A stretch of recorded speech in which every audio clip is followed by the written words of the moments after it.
இன்றைக்கி குடமிளகா திறக்கல் வைக்க போகிறோம். தாச்சி அடுப்பில் வச்சாச்சு. நல்லெண்ணெயை ஊற்றிக்குவோம். நல்லெண்ணெய் தேவையான அளவு ஊற்றிட்டு எண்ணெய் காஞ்சி வச்சு இப்போ கடுகுன்னு பருப்பு சும்மா 2 சோம்பு பொரிய ஊற்றி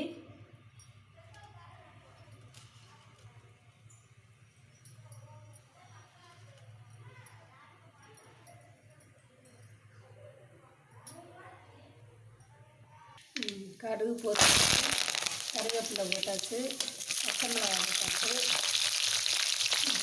இது நல்லா வதங்கட்டும்.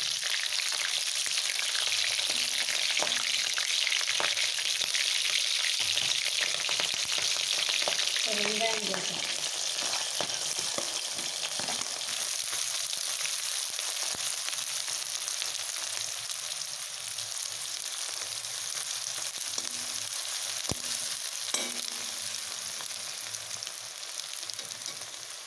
தக்காளி ஊற்றணும்.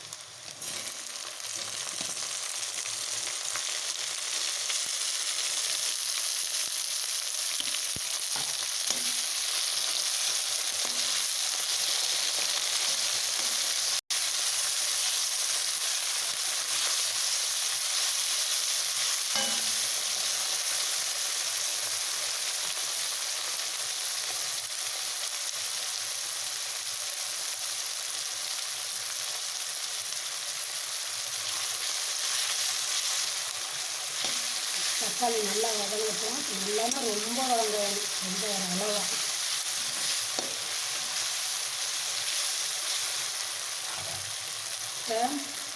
இப்போ குடமிளகாயை சேர்த்துக்கலாம்.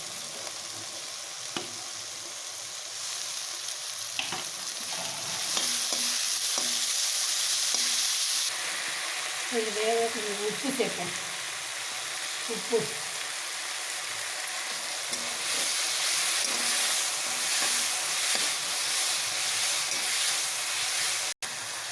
உப்பு சேர்த்து வேகட்டும் நல்லா. இப்போ தேங்காய், ஒரு பல் வெள்ளைப்பூடு, ஒரு வரமிளகாய் நல்லா வதங்கிட்டு இருக்கட்டும். நம்ம தேங்காய், 2 பல் பூண்டு, 2 வரமிளகாய்,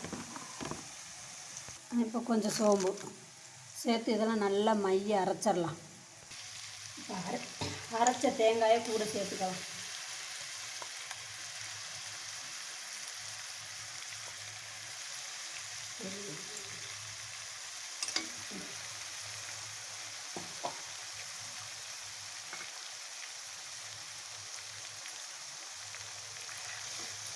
கொஞ்சம் தண்ணி கொஞ்சம் சேர்த்தேன்.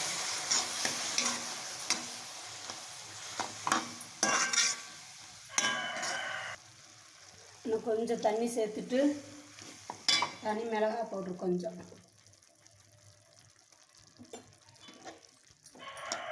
அவ்வளோதாங்க, குடமிளகாய் திறக்கல்.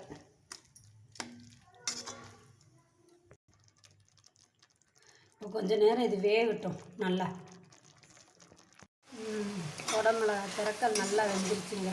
அவ்வளோதாங்க.